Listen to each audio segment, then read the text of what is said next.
আলাইকুম। আশা করি আপনারা সবাই খুব ভালো আছেন। আজকে আপনাদের সামনে যে বইটা রিভিউ করব সেটা হচ্ছে পিএসসির নন ক্যাডার লিখিত জব সলিউশন। মানে নবম দশম গ্রেডের যত যত লিখিত পরীক্ষা হইছে সেই সব পরীক্ষার প্রশ্নগুলো নিয়ে এই বইটা সাজানো হইছে।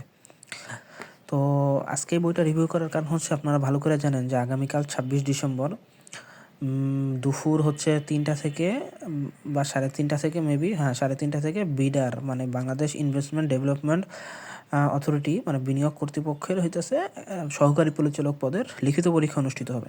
তো যেহেতু বিডা আগে কখনো কোনো এক্সাম হয়নি, বিডার বিনিয়োগ বোর্ডের যেহেতু আগে কখনো এক্সাম অনুষ্ঠিত হয়নি, তাই তার বিগত সালের প্রশ্ন নাই। আর তাই বিগত সালের প্রশ্ন যেহেতু নাই, তাই প্রশ্ন প্যাটার্ন সম্পর্কে অনেকের আইডিয়া পাচ্ছেন না।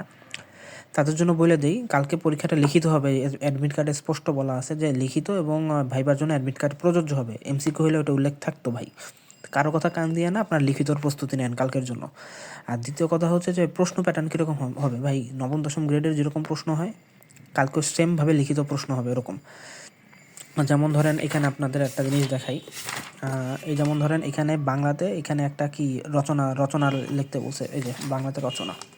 কালকে যেহেতু 1 ঘন্টা 70 মার্কের এক্সাম হবে কালকে, তো আপনাদের এরকম আসতে পারে যে ইংরাজির একটা রচনা, ঠিক আছে, বাংলা একটা রচনা, ইংরাজির রচনা। তারপর হচ্ছে দেখেন এই যে অঙ্ক কীরকম আসে লিখিত পরীক্ষায় নবম গ্রেডের, খুবই সহজ অঙ্ক। এই দেখেন অঙ্ক কী টাইপের অঙ্ক আসে বইয়ের ভিতরটা, এই যে অঙ্ক কীরকম আসে। এই যে তারপর হচ্ছে আপনার একটা জিনিস দেখাই। এখানে আশা করি দেখতে পারতেছেন, অনেক সময় বাংলাতে আপনার একটা সংবাদপত্রে প্রকাশ করার জন্য একটা চিঠি লিখতে বলতে পারে। ইংরাজির ক্ষেত্রেও সেম, যে নিউজ পেপারে পাবলিশ করার জন্য একটা লেটার লিখতে বলতে পারে, বা একটা রচনা আসতে পারে ইংরাজিতে, একটা বাংলাতে একটা রচনা আসতে পারে।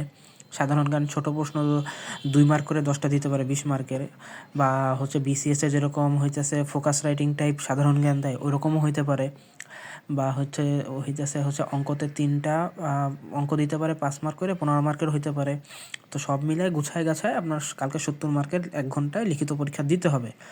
তো এই বইটা যদি থাকে তাহলে এই বইটা থেকে আপনার আইডিয়া নিতে পারেন। আর বাসায় যদি অন্য নবম দশম গ্রেডের লিখিত বই থাকে, নবম দশম গ্রেডের লিখিত পরীক্ষার জব সলিউশন থাকে, সেটা নিতে পারেন। বা অনলাইন থেকে একটা পিডিএফ ডাউনলোড করে আপনার প্রশ্ন প্যাটার্ন সম্পর্কে আইডিয়া নিতে পারেন।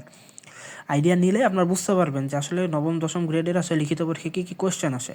বাট আমি এতক্ষণ আপনাদের যে টপিকগুলো বললাম ওগুলা একটু ঝালাই করলেই আপনারা দেখতে পারেন, মানে আশা করি উপকৃত হবেন।